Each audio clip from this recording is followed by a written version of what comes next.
Natay Shimano siya na dire. Kasaba na siya. So most likely ilistag ko ana ni bearing. Kani nga video to nagihimo for kuan educational purposes. Kay kani nga mga reel entry level nga reel ni Shimano like ni FX, kung ipadaan man gud ninyo sa amo sa mga reel tech mo gastos jud mo nya ang price sa reel is di kay mahal nya mahal biya pangayo sa mga reel technician. So kani ato ni himuon para ma educate mo sa pag DIY sa inyong mga reel like ane saba. So let's go atokbon. Una na to i-check ang bearing diri sa pinion. So need mo og kuan ani, need mo og caliper para kahibaw mo unsan pag sukod sa bearing. So sorry sa mga real tech,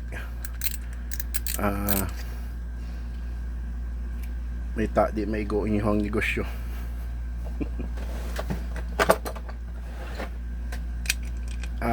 Pero sa mga high-end nga reel ayaw mo pag DIY kay complicated ang sod. Kani siya is very basic ra.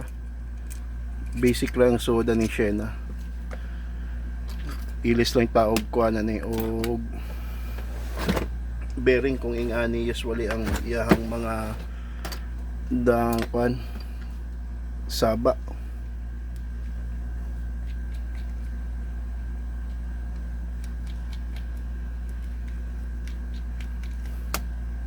Kaya ni kuan tangtanga kay maukab ni inyong one way. So ingani na siya kadali. Ang una niyo check like ani na siya sign of kuan gitaya na. Most likely mo ning guba saba ni siya. So ato sa niilisdan. Di ata mo ukab sa niya tanan. Need mo caliper para masukod ni siya.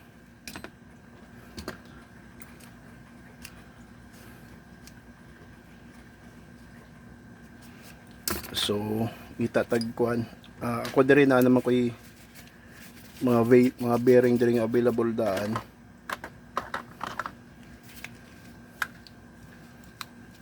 Tag kuan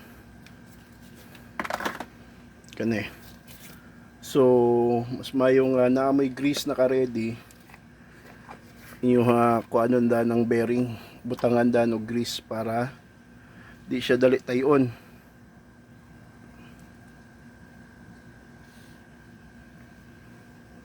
May tama katabang ninyo kay kung tight mo sa budget pwede rin nyo i-DIY nyo ang mga reel.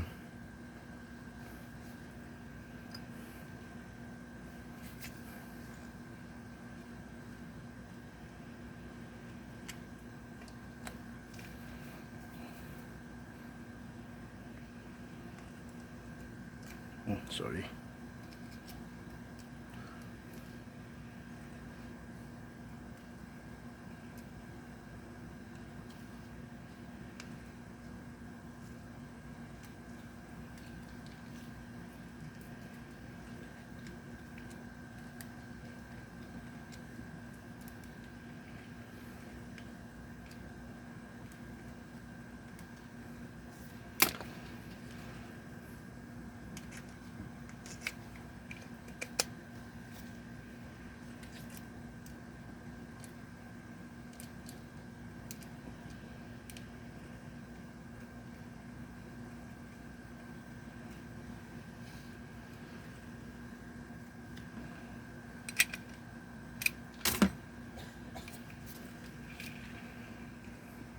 Yan na siya kadali.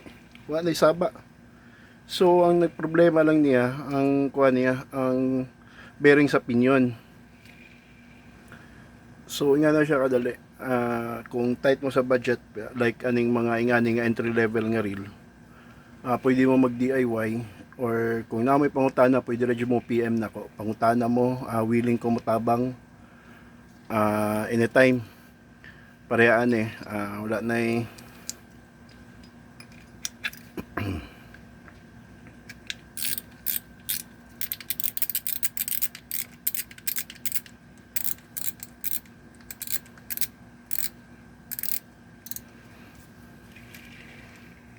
Goods na kayo.